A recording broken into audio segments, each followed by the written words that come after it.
Hi, I'm Mr. Hutchings, and welcome to a special Mr. Hutchings History episode where I sit and will answer your questions about Unit 1 of AP World History in the modern course. These are real questions from students, and if you're wondering the same thing, you're in the right place. Let's dive in. My first question comes from a student. What was the mandate of heaven, and was it an alternative to revolutions in China? The mandate of heaven was an idea developed in ancient China to explain why dynasties rose and fell. Imagine it like a cosmic permission slip from heaven. As long as rulers governed fairly, maintained peace, and provided food security, heaven supported the ruler. But if rulers became corrupt, ignored famines, or lost battles, people believed heaven had withdrawn its mandate for that ruler to rule. This didn't stop revolutions, but it gave people a way to justify rebellion. Instead of saying, we just want power, rebels could claim the dynasty lost the mandate of heaven and we're restoring order. Think about floods, droughts, or invasions.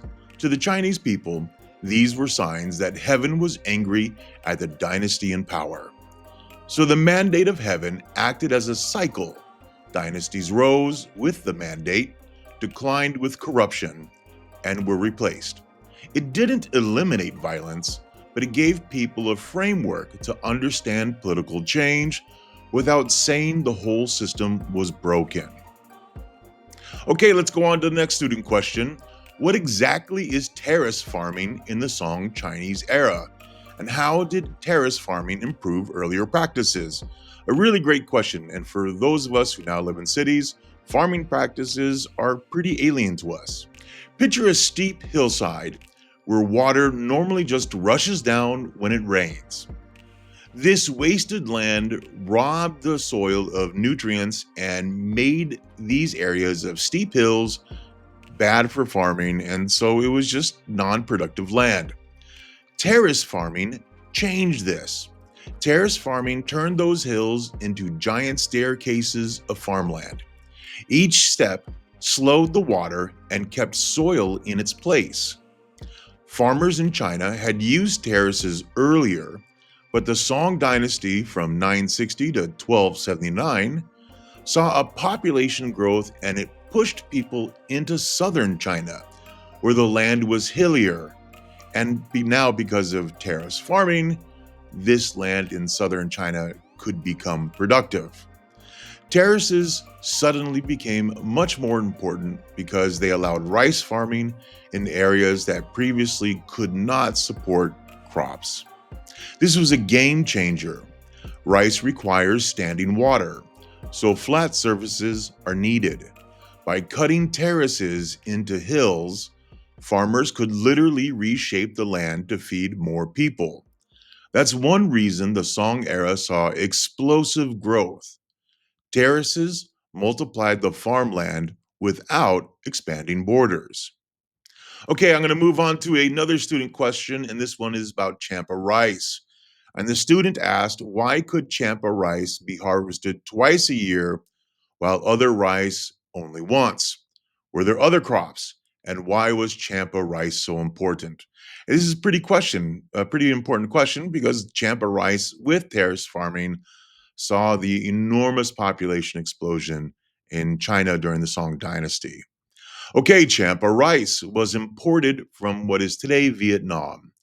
Its big advantage was that it had a shorter growing season, just 60 to 90 days compared to 120 days or more for traditional rice. That meant farmers could double crop in many regions, planting two harvests in the same year. In southern China, some farmers even managed three crops per year. Champa rice was also drought resistant, so it could survive in drier areas where other rice failed. Sure, China still grew millet, wheat, soybeans, and vegetables, but rice was the staple food for the majority of people. Why does this matter for AP World? Because it does. More rice equals more food, equaling more people. Populations in Song China soared past 100 million. With bigger populations, cities expanded, trade networks grew, and governments had more tax revenue. In short, Champa Rice didn't just change farming, it fueled an entire economic and cultural boom in Song China. Okay, moving on to the Mongols. A student had asked, why were the Mongols invading China? Why not just live in peace and trade? That's a really pretty fair question. Okay, people of the steppe, people like the Mongols were pastoralists. They raised animals, moved with herds, and depended on trade for grain and textiles. But when Chinese dynasties restricted trade or tried to control trade, the Mongols often turned to raiding. Under Genghis Khan, the Mongols shifted from raiding to conquest. Conquering China meant securing resources permanently: farmers, taxes, silk, and cities. Khan also believed heaven had given him a mission to unite the world under his rule. So, invasion of the Mongols was part ideology and part survival strategy. Could the Mongols have just traded? Sometimes they did, but they didn't want to depend on China's goodwill for trade. By conquering China, the Mongols controlled both the trade routes and the wealth that flowed through them. So the invasions were about power, resources, and legitimacy, not just aggression for its own sake. A good question about Dar al Islam. What exactly was Dar al Islam? Was it an empire, a culture, an era? And why are we learning about the Abbasid Empire in this context? It's a good question.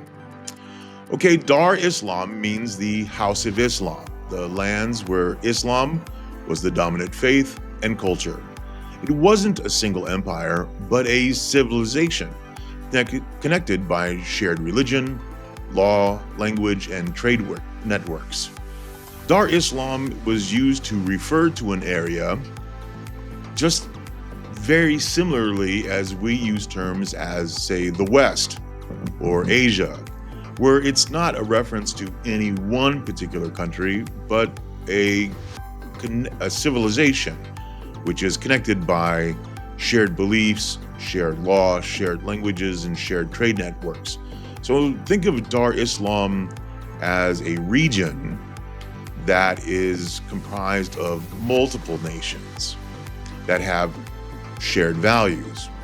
By the 1200s, the Abbasid Caliphate had lost much political control, but its capital, Baghdad, remained a global hub of learning and commerce. Baghdad scholars preserved Greek texts, advanced medicine, improved mathematics, and spread innovations like papermaking and astronomy.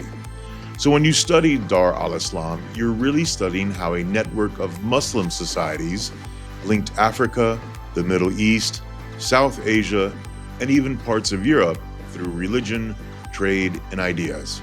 I hope that helps. Another question on the Islamic topic: what exactly is Sufism, and how are Sufis different from Sunnis? Most of my students tend to have Islamic knowledge, and so I think a lot of my students are familiar with this topic, but not all. Here's where many students get confused. The two major branches of Islam are Sunni and Shia, based on disagreements only about leadership after Muhammad. Sufism is not a separate branch. It's the mystical tradition of Islam, a way of practicing faith that focused on closeness with God through meditation, chanting, poetry, and music. A Sufi could be Sunni or Shia. What made them Sufi was their emphasis on spirituality and personal devotion. During the Dar Islam era, Sufis were extremely important for cultural expansion. They weren't soldiers or rulers. Instead, the Sufis spread Islam by traveling, teaching, and adapting Islam to local traditions in India, Africa, and Southeast Asia. That's why people sometimes say the Sufis were out in front, not politically, but in terms of making Islam meaningful to the diverse cultures. Okay, a little more practical questions moving on about ice, blocks of ice, actually. And so a student had a really good question. I read that Islamic traders sold ice. How was ice made in hot regions, and how was it moved by camels without melting? Yeah, that's a really great question. Believe it or not, ice was a luxury good. It was cut from mountains or made in winter and stored in underground ice houses called yakchalas. I'm sure I said that wrong. Yakchalas. I'll try to link to a video right now where you can see this. So the yakchalas were in Persia, and these structures kept ice cool all year. Really pretty amazing. The ice blocks were insulated with straw, transported at night, and sometimes carried by camel caravans. To be clear, ice was not common in this era.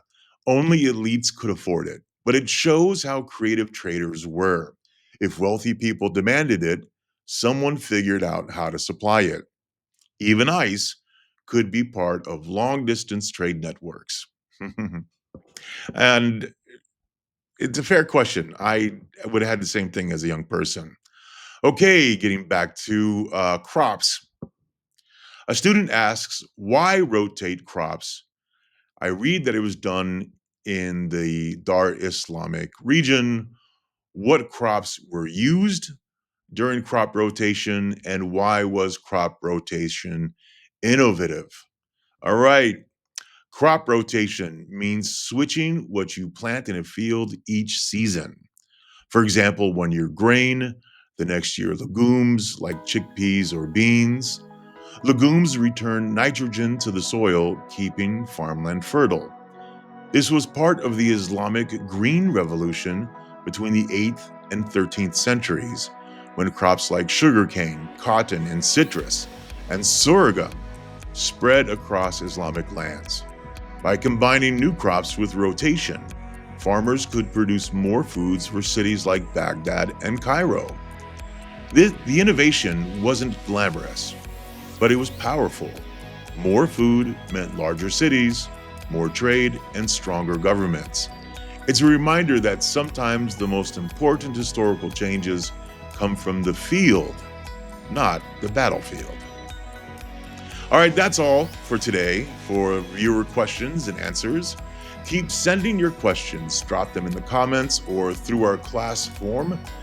And remember, history isn't just about memorizing facts, it's about seeing how those facts connect to the big picture.